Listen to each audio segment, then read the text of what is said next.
사실 과거의 특검의 사례가 12번이나 있었는데 예. 그때마다 수사기간이 끝나면은 법에 정해둔 연장의 기회를 이용을 했거든요. 늘 해왔었죠. 예, 그래서 이제 25일 날 이번 드루킹 특검도 만료가 됩니다만은 연장할 가능성이 있지 않겠느냐 봤는데 특검 스스로 처음으로 이제 특검 역사상 처음으로 특검 스스로 연장을 포기한 예. 이런 사례가 됐는데 나름대로 이제 이유가 있다고 볼 수 있는 것이 이번 사건은 굉장히 단순합니다. 그러니까 김경수 지사가 드루킹과 공모를 해서 댓글 조작을 했느냐 말았냐 그렇죠. 이것이 그 네. 핵심적인 사안인데 그것은 김경수 지사를 두 번이나 소환을 해서 특검에서 소환을 해서 굉장히 장시간 그리고 또 드루킹과의 대질 신문까지 해가면서 조사를 했거든요. 더 이상 사실은 이 핵심적인 사안에 대해서 조사할 필요가 이제 없다고 할 정도로 조사를 했고 굳이 조사를 한다면 그동안에 이제 검경 수사가 부실했느냐 말았느냐 네. 그리고 또 좀 별건 수사로 넘어가는 다른 범위가 되는데 네. 그런 것은 수사를 해도 특검의 어떤 실익이 있다고 보기 힘들고 그래서 현재 상태에서는 핵심적인 사안들에 대한 수사가 마무리되었기 때문에 예. 종료하는 것도 일견 이해가 된다고 보여집니다. 예. 오늘 오전에 법사위원회에서도 야권에서는 연장해야 된다라고 목소리를 높였는데 그럼 이도 수사 측면에서 연장을 해도 더 이상 수사할 게 없다 이렇게 해석을 해도 되는 거예요? 아니 그렇게밖에 저희가 받아들일 수 없는 것 같아요. 네. 그러니까 수사를 보통은 사실 이제 이례적인 일이죠. 처음으로 특검이 굉장히 저희가 이례적이죠. 특검이 생긴 이래로 연장 신청을 안 했던 건 처음인 것 같아요. 연장을 해서 대통령의 승인이 필요한 경우에도 보통 다 연장 신청을 하고 승인이 거부가 된 경우는 있어 한 3번쯤. 그렇지만 자체로 이렇게 연장을 포기한 경우는 우리가 더 이상 수사할 게 없다고 생각하니까 연장을 포기한 거 아니겠습니까? 수사할 게 있다고 생각하면 여당은 비우호적이라 하더라도 야당에서 계속 지금 오늘까지도 국회에서 연장할 필요가 있다, 연장해야 된다 그렇죠. 이렇게 힘을 실어주는 데가 있는데 그리고 특검 어떤 조직이든 그 사실 조직 자체는 그 조직이 좀 그 보존되고자 하는 조직 자체가 살아남으려고 하는 그런 특성이 있거든요. 특검도 그럴 수밖에 없는데 지금 다들 특검의 성과가 무엇인가, 과연 성과는 있는가 이렇게 좀 의심하는 시점에서 연장까지 포기하는 거는 일정 부분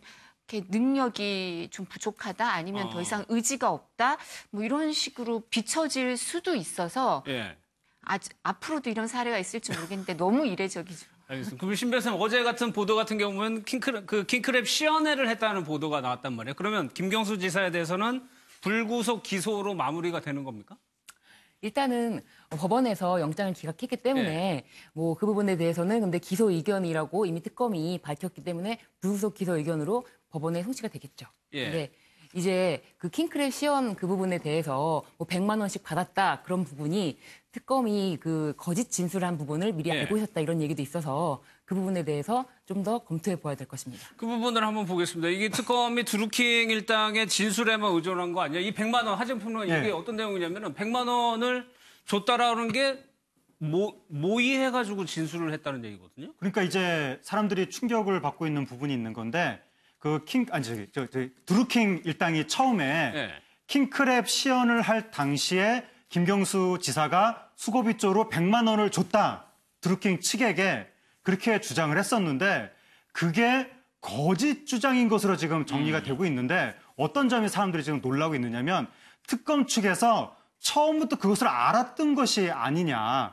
그것이 거짓 주장이라는 것을 알면서도 숨겨왔던 것이 아니냐. 그러니까 이제 김경수 지사가 대질조사할 당시에 그 100만 원 얘기는 나한테 왜 안 물어보느냐라고 물어봤다는 거예요. 특검한테. 그러니까 특검이 당시에는 우리가 파악하기로는 사실이 아니다라고 하면서 별 얘기 안 했는데 나중에 그 재판부에서 드루킹 쪽의 진술의 신빙성을 가리는데 중요한 단서 중에 하나가 100만 원을 실제로 줬느냐 안 줬느냐 이 사실이 이게 정말이냐 거짓말이냐 이게 중요한 단서가 되기 때문에 여기에 대해서는 왜 특검 쪽에서 말을 안 하느냐라고 물어보니까 이미 드루킹 측이 그 거짓 진술을 모의한 녹취를 우리가 가지고 있다. 특검이 그렇게 말을 했다는 거예요. 그럼 그런 녹취를 가지고 있으면 진작 말을 해야지. 왜 지금까지 말을 하지 않고 있었느냐라고 하면서 논란이 되는 겁니다. 100만 원은 그렇다 치더라도 이 내용이 드루킹 일당의 이런 거짓해서 모의해서 한 진술이 킹크랩 시연을 봤다라고 주장을 하고 있는데 그런 거에도 영향을 미칠 수가 있는 거죠. 예, 그러니까 진술 자체가 지금 신빙성이 없어지면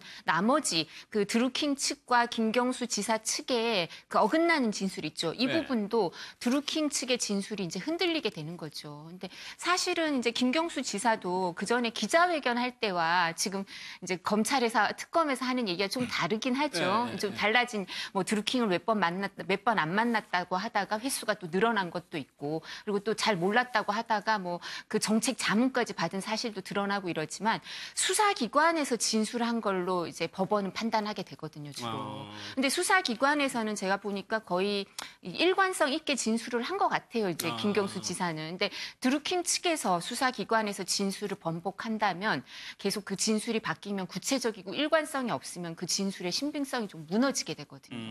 그래서 근데 이게 물증이 있으면 제 생각엔 계좌 추적을 해서 돈이 흘러간 게 나왔다든가 예. 아니면 명확한 뭐 디지털 증거가 있다든가 예. 뭐 이랬으면 이제 그 김경수 지사의 그 영장도 발부됐을 가능성도 좀 더 높아지거든요. 예. 근데 그런 부분에 있어서 특검 측이 김경수 지사 측이 댓글 조작을 공모했다는 혐의에 대해서 명확한 물증이나 아니면 범죄 혐의를 소명을 좀 못했던 게 아닌가 싶어요. 그러면 진술이 주로 남는데 그럼 진술조차 흔들린다면 뭐 불구속 기소는 할 것 같은데 네.